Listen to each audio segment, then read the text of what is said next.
वीर शिवाजी की माता विदुषी जीजाबाई ने अपने पुत्र को निर्विकार मनोभूमि कैसे मन की बनाना वो संस्कार दिए। शास्त्रों के अच्छे प्रसंग रूपी बीज बोए। महात्मा गांधी जी बताते थे कि मेरे चरित्र की पवित्रता में और मेरी महानता में मेरी माँ का योगदान भी अवर्णनीय है। गांधी जी के वचन। नेपोलियन बोनापार्ट से किसी ने पूछा कि किसी राष्ट्र को ऊंचा उठाने में सबसे अधिक योगदान किसका हो सकता है, तो नेपोलियन बोनापार्ट बोला कि माँ का योगदान सबसे अधिक हो सकता है किसी राष्ट्र को ऊंचा उठाने में। जैसे वीर शिवाजी को उनकी माता जीजाबाई ने अपनी मनोभूमि को निर्विकार कैसे बनाना वो सिखाया था, ऐसे हर माता सिखाए। हमारी संस्कृति में मातृदेवो भव कह के माता को महत्वपूर्ण स्थान इसीलिए दिया गया है। शेर से खेलने वाला और शेर के मुंह के दांत गिनने वाला भरत अपनी माँ की देखरेख में ही इतना साहसी हो पाया था। तो बच्चों को भी, बेटों को भी चाहिए कि वो अपनी माँ के और अपने पिता के कहे अनुसार चले, और बड़े हो गए हैं तो फिर गुरु शास्त्र मर्यादा के अनुसार अपना जीवन बनाया जाए तो जीवन उन्नत होगा। योगासन, प्राणायाम ये बहुत अच्छी बात है, करने चाहिए। प्राणायाम हम लोग भी करते, सुबह किए थे, पर साथ में ये ज्ञान नहीं होगा तो व्यक्ति अपनी शक्ति का दुरुपयोग भी करेगा। भस्मासुर ने तपस्या करके शक्ति पाई तो शिवजी प्रकट हो गए। अब ऐसी तपस्या कि शिवजी प्रकट हो गए, परंतु शिवजी से मांगा क्या? पार्वती जी को देखकर उसके मन में पाप आ गया और मन में सोचने लगा भस्मासुर, उसका पहले नाम था वृक्कासुर। तो उसने मन में सोचा कि पार्वती जी दिखने में कितनी सुंदर है, क्यों न मेरी इनसे शादी हो जाए, शिव जी को मैं मार डालूं, ऐसा सोचने लगा। तपस्या की और शिव जी उसकी तपस्या से खुश होकर प्रकट हुए हैं और वो ऐसा सोच रहा है। हद हो गई, ये तपस्या का ये फल मिला।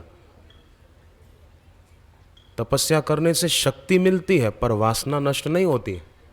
वासना तो गुरु के सत्संग से नष्ट होती, गुरु के सदुपदेश से नष्ट होती, नहीं तो नहीं होती।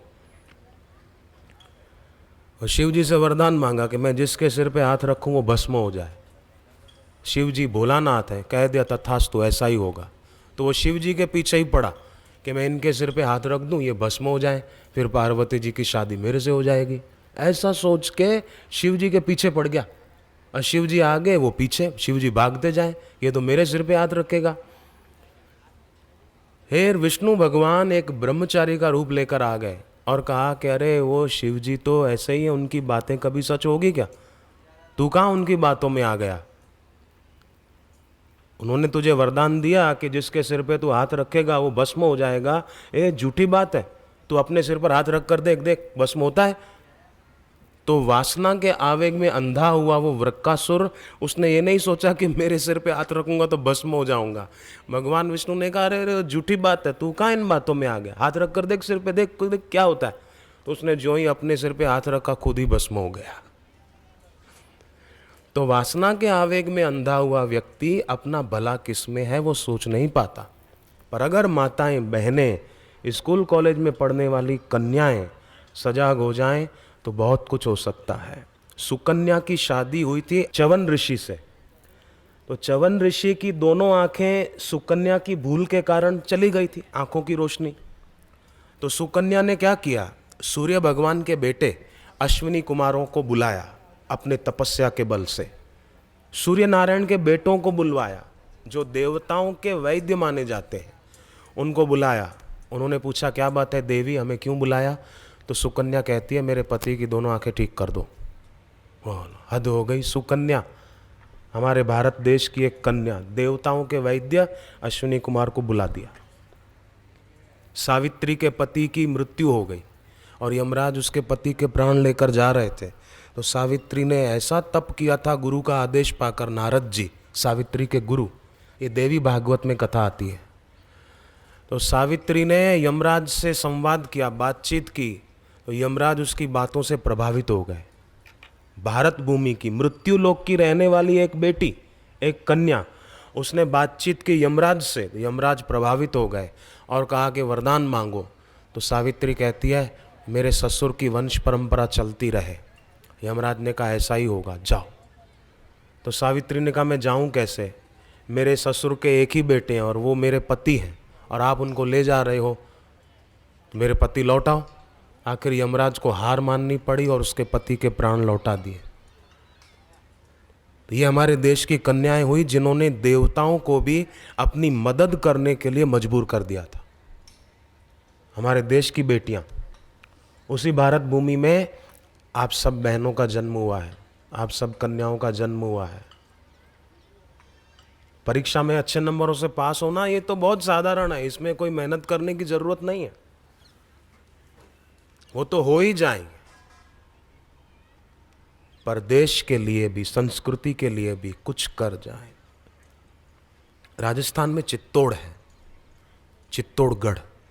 तो चित्तौड़गढ़ में पूर्व काल में जब वहाँ का एक राजकुमार घोड़े पर बैठकर शिकार खेलने के लिए निकला, तो एक शेर का पीछा करते करते राजकुमार खेतों के इलाके में आ गया। शेर भागता भागता खेतों के इलाके से जा रहा था कि कहीं छुप जाऊं।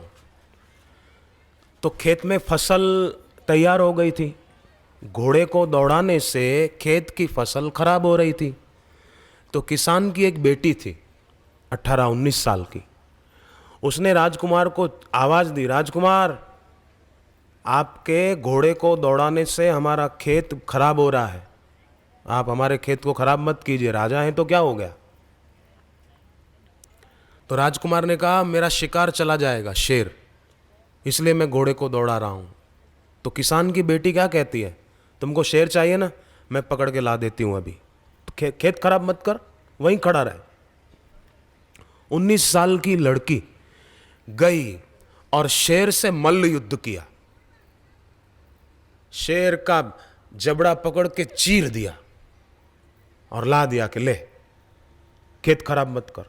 हो राजकुमार तो उसकी वीरता और शौर्य देखकर बड़ा प्रभावित हुआ और उसने उसके पिता से प्रार्थना करके उस लड़की से शादी की और उसी के साथ अपना ग्रस्त जीवन उसने बिताया।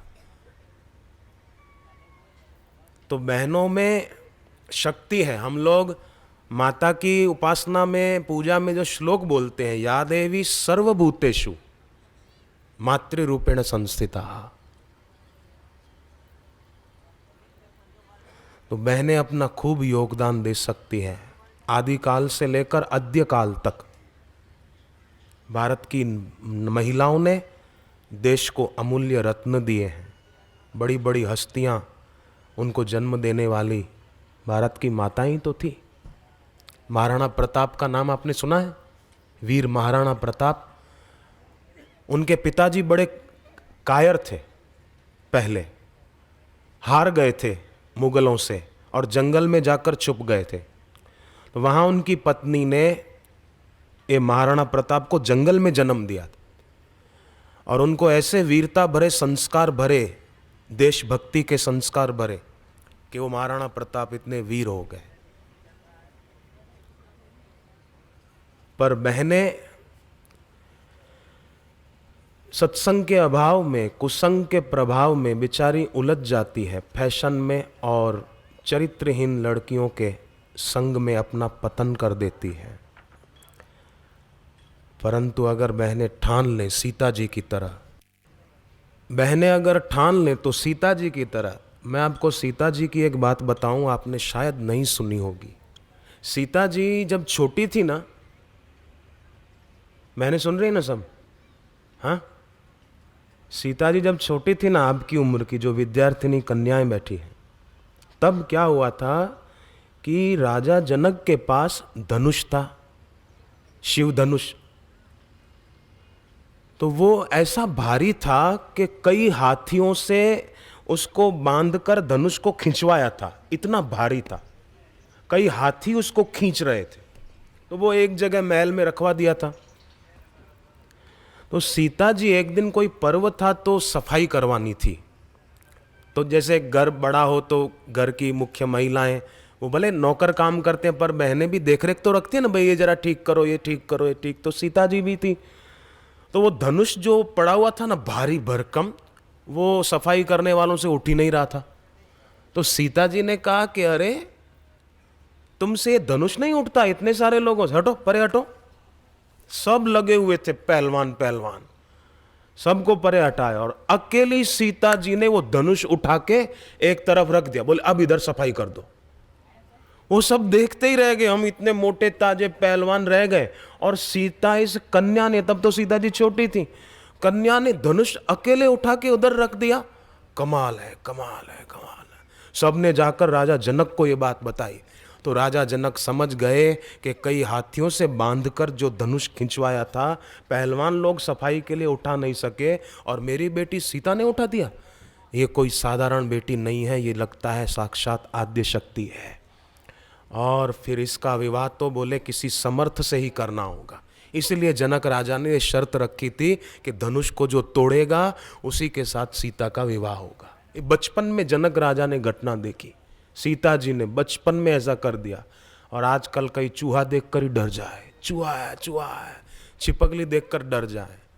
वो हमसे डर रहे हैं, हम उनसे डर रहे हैं। डर डर डर डर, मैं फेल ना हो जाऊं, मैं फेल ना हो जाऊं, मेरा रिजल्ट कैसा आएगा क्या पता, क्या पता। नहीं नहीं नहीं, नारियों ने तो, बहनों ने अपनी योग्यता और अपनी प्रतिभा से पति को भी ऊंचा उठाया। आनंदमयी मां ने अपने पति का जीवन ऊंचा किया, अपने पति को भी पवित्रतम बना दिया। और कई महिलाएं ऐसी मैंने देखा वेदांत का प्रवचन करती हैं, भाषण देती है लोगों को, मैंने देखा है, उनको मैं जानता भी हूं, पंजाब में ही रहते हैं, भाषण बड़े बड़े देते हैं वेदांत के, ब्रह्म सत्य जगत मिथ्या, पर उनके पति देखो तो शराब पीते, अपने पति की शराब नहीं छुड़ा पाती। क्योंकि गुरु भक्ति नहीं है, गुरु के प्रति आस्था नहीं है। नहीं तो कई बहनें मैंने देखा अपनी साधिकाएं दीक्षा ली हुई, उन्होंने अपने पति का जीवन बदल दिया। पति पहले उनको मारते थे, गालियां सुनाते थे, पर वही पति अब अपनी पत्नी को शिविर में लेकर आते हैं। पत्नी बाद में तैयार हो, पति पहले तैयार हो जाए कि चलो शिविर में जाना है बापू के पास। पहले तो वो रोकते टोकते थे, मारपीट करते थे पत्नी के साथ, पर उनका जीवन बदल गया। क्योंकि पत्नी के दिल में गुरु भक्ति थी, भगवत भक्ति थी, नाम जप श्रद्धा से करती थी। और कोई कोई वेदांत का उपदेश देती है पर उनके पति खुद देखो तो शराब पीते हैं और पति का जीवन नहीं बदल पाती, तो दूसरों का जीवन क्या बदलेगी। नारी तो शूरपंखा भी थी, पर वैसा मर्यादा अनुकूल जीवन होना चाहिए ना। और नारी तो शबरी भी थी, एक ऐसा जीवन था, शबरी के जीवन में गुरु थे और गुरु भक्ति थी। और नारी एक तरफ शूरपंखा जिसने राम और सीता के बीच दूरी कर दी, और एक नारी शबरी जिसने राम और सीता के बीच की दूरी मिटा दी, उनको मिलाने का काम किया। नारी तो वो भी थी। जीवन जीने का एक ढंग होना चाहिए।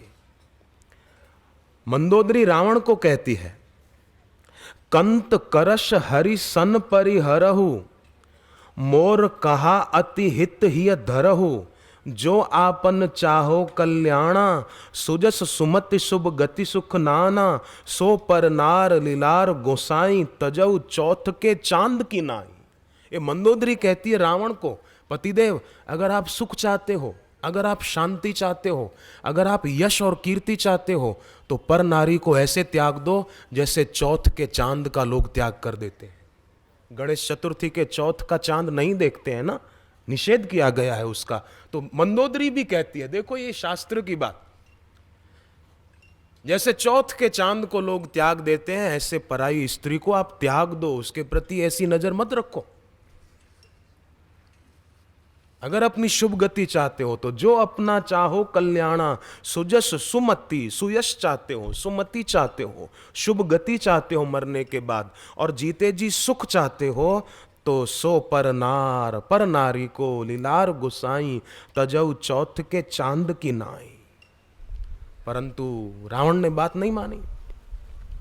माल्यवंत ने भी समझाया, तव उर कुमति बसी विपरीता हित अनहित मानहु रिपु प्रीता तात चरण गही मांगहु राखहु मोर दुलार सीता देहु राम को अहित न हो तुम्हारा अहित नहीं होगा, सीता जी को लौटा दो।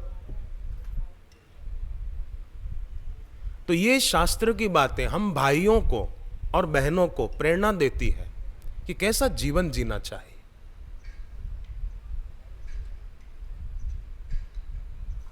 ऐसी जीवन शैली के होगी तो ध्यान की गहराइयां जल्दी मिलेगी। ये जो यम नियम आसन प्राणायाम प्रत्याहार ये सब इसी में आ जाएगा। फिर आसन की भी स्थिरता प्राप्त हो जाएगी, फिर प्रत्याहार सिद्ध हो जाएगा। प्रत्याहार का मतलब अपनी इंद्रियों को उनके मनमाने विषयों में जाने से रोक लेना।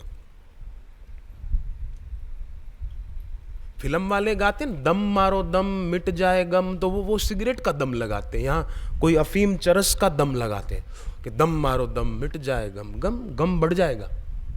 दम मारो दम माने अपनी इंद्रियों को उनके मनमाने विषयों में जाने से रोकना। एक भिखारी था, भीख मांगकर गुजारा करता था। जब मरने पड़ा ना तो किसी पंडित को दया आई कि इससे जरा कुछ भगवान के नाम उच्चारण करवा लूं, मंत्र वंत्र बुलवा लूं। तो पंडित ने कहा दोनों हाथ जोड़ो, ऊपर करके हाथ उठा के जोड़ो, तो वो जोड़े ही नहीं। एक हाथ की मुट्ठी बंद, एक हाथ ऊपर उठाया। पंडित ने कहा दोनों हाथ ऊपर करो और जोड़ो, वो खोले ही नहीं मुट्ठी। आखिर वो मर गया मुट्ठी बांधे हुए। जब मर गया तो मुट्ठी खुल गई मरने पर। तो पंडित ने देखा कि उसकी मुट्ठी में, बंद मुट्ठी में कुछ सिक्के थे, पुराने घिसे पिटे, चले नहीं ऐसे सिक्के थे। पंडित को हुआ कि कमाल है, इन चंद सिक्कों के लिए, घिसे हुए सिक्कों के लिए इसने अपनी मुट्ठी नहीं खोली और हाथ जोड़कर भगवान को प्रार्थना नहीं की। कमाल है। पंडित को दया आई कि ये कैसा आदमी था, खोटे सिक्कों के लिए मुट्ठी बांधे रखी। आपको लगेगा कि वो कहां रहता था, भिखारी ढूंढने जाने की जरूरत नहीं है, दुनिया में बहुत है ऐसे। अपनी मान्यताओं को, अपनी अक्कड़ को, पकड़ को पकड़े रखते हैं, शास्त्र की गुरु की सीख मानते नहीं, मनमाना आचरण करते हैं और दुनिया से ऐसे ही चले जाते हैं जैसे वो भिखारी चला गया। और जिन खोटे सिक्कों को पकड़े हुए था और प्रार्थना नहीं कर रहा था हाथ जोड़कर, वो सिक्के कहां काम आए, यहीं पड़े रह गए। मुट्ठी खुल गई, मरते मरते खुली, मरते मरते छोड़े।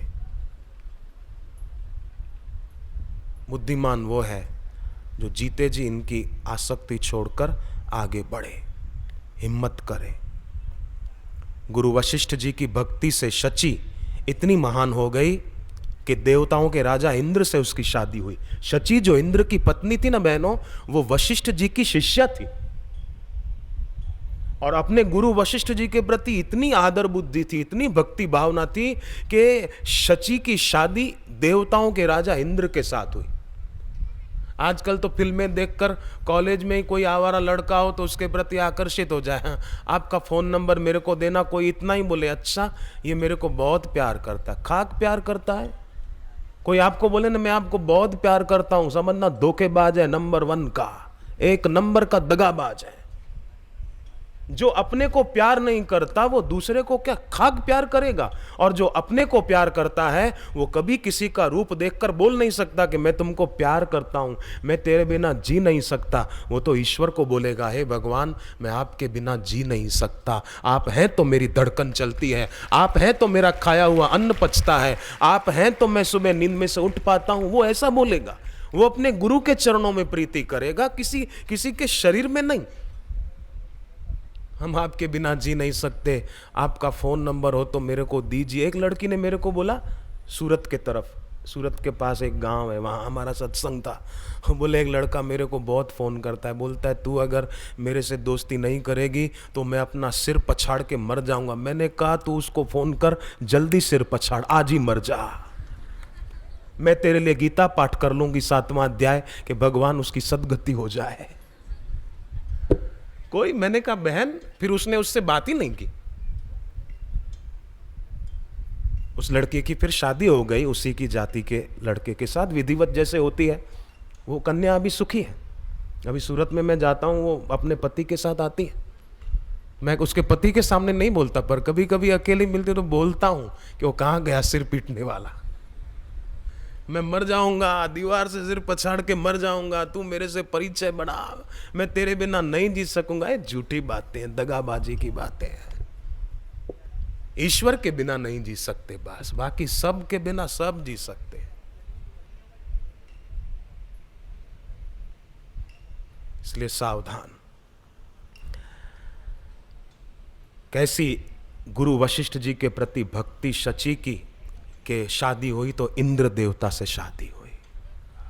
और फिर देखो शची की पवित्रता, उसकी गुरु भक्ति, उसकी निष्ठा। जब इंद्र को कुछ दोष लगा किसी कारण से, हम विस्तार में नहीं जाएंगे अभी, तो इंद्र को स्वर्ग छोड़कर थोड़े समय के लिए कहीं भाग जाना पड़ा। तो स्वर्ग के इंद्र आसन पर धरती के राजा नहुष को बिठाया गया। अब राजा नहुष की आंख बिगड़ी शची को देखकर, शची की सुंदरता देखकर। तो उसके नहुष के मन में पाप आ गया।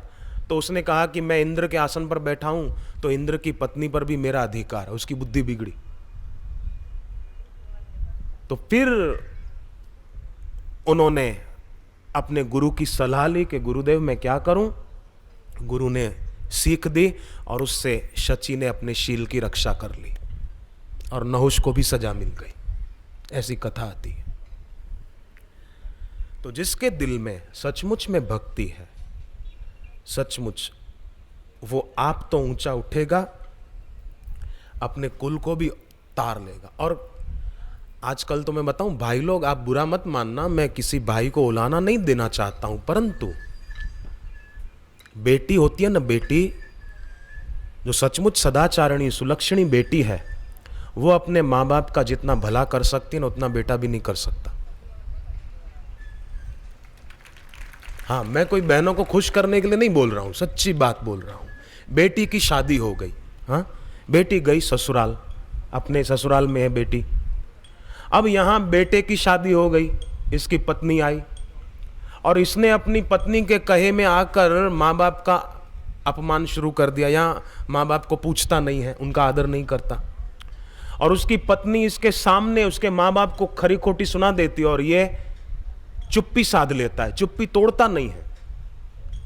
परंतु बेटी के आगे माँ बाप की कोई निंदा करे, फिर देखो बेटी का रुबाब, ऐसा रुबाब जैसे बड़ी हो कोई नवाब। बेटी नहीं सह सकेगी, बेटा जरूर पत्नी के कहने में आके सह लेगा अपने माँ बाप का अपमान, चुप्पी साध लेगा, बोलेगा नहीं, पर बेटी नहीं सहेगी। तो बेटी अगर चाहे, ठान ले, गुरु वशिष्ठ जी की भक्त शिष्या शची की तरह ठान ले, तो बेटी बहुत बहुत अपना भी कल्याण कर सकती है और ससुराल पक्ष का और अपने मायके पक्ष का, दोनों का शादी के बाद भी कल्याण कर सकती है। और किसी कन्या की इच्छा है कि वो संयमी जीवन जीना चाहती है, आजीवन ब्रह्मचर्य व्रत पालना चाहती है, तो मनुस्मृति में लिखा है कि बेटी को वो भी अधिकार है, वो चाहे तो आजीवन संयम व्रत पालकर अपना जीवन उन्नत कर सकती है। तो जो गुरुदेव के चरणों में प्यार करते हैं, गुरुदेव उन्हें भव से पार कर देते हैं, उन्हें जीवन का सार मिल जाता है। ऐसा जीवन हो जाता है जैसे गंगा की धार हो, फिर उनकी कभी हार नहीं होती। गुरु के चरणों में प्यार करते हैं तो भव से पार होते हैं, जीवन का सार पाते हैं, बुद्धि ऐसी पवित्र होती जैसे गंगा की धार हो, फिर उनकी कभी हार नहीं होती, कभी यम की मार नहीं पड़ती। यमराज उनका स्वागत करे, यमदूत उनका स्वागत करे। तर्जनम यमदूतानाम अर्जनम सुख संपदम।